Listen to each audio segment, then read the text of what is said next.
सुरुवातीलाच बातमी येत आहे राज्यातील पावसासंदर्भात। तर शेतकरी मित्रांनो, आज आहे 10 सप्टेंबर 2024 मंगळवार। आज देखील लगेच दुपारनंतर आणि रात्रीपर्यंत राज्यातील वातावरणात अचानक मोठा बदल होऊन काही भागांमध्ये हलक्या ते मध्यम पाऊस आला, तर काही परिसरामध्ये वादळी वाऱ्यासह जोरदार पावसाला सुरुवात होण्याची शक्यता आहे। तर जाणून घेऊयात सविस्तर माहिती, पण त्यापूर्वी आपल्या चॅनलवर नवीन असाल तर चॅनलला सबस्क्राइब अवश्य करा। मित्रांनो, आपण या ठिकाणी पाहू शकता संपूर्ण उत्तर महाराष्ट्रामध्ये आज रात्रीपर्यंत मोठा पाऊस झालेला पाहायला मिळेल। यामध्ये नाशिक, मालेगाव, नंदुरबार, धुळे, जळगाव, चाळीसगाव, मनमाडच्या सर्वत्र परिसरामध्ये जोरदार पावसाचा इशारा आहे। त्यासोबतच मराठवाड्यातील नांदेड, हिंगोली, परभणी, छत्रपती संभाजीनगर, जालन्याच्या परिसरामध्ये जोरदार पावसाचा इशारा आज रात्रीपर्यंत आहे।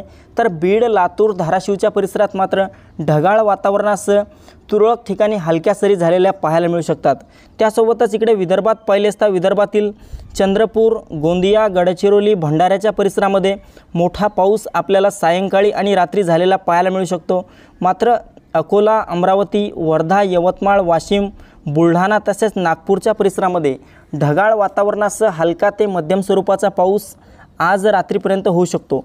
मित्रांनो, मध्य महाराष्ट्रातील फक्त पुणे, सातारा, कोल्हापूरच्या परिसरामध्ये हलक्या पावसाची शक्यता असेल, तर सांगली, सोलापूर आणि अहमदनगरच्या भागात बहुतांश भागात आज सूर्यदर्शन पाहायला मिळेल। मात्र रात्री दरम्यान ढगाळ वातावरण देखील निर्माण होऊ शकते।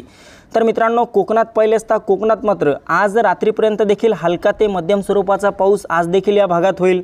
यामध्ये मुंबई, ठाणे, पालघर, रत्नागिरी, रायगड, सिंधुदुर्ग, राजापूर, सावंतवाडी, कल्याण, डोंबिवली तसेच वसई विरारच्या परिसरामध्ये ढगाळ वातावरणासह हलक्या ते मध्यम पावसाचा इशारा आहे।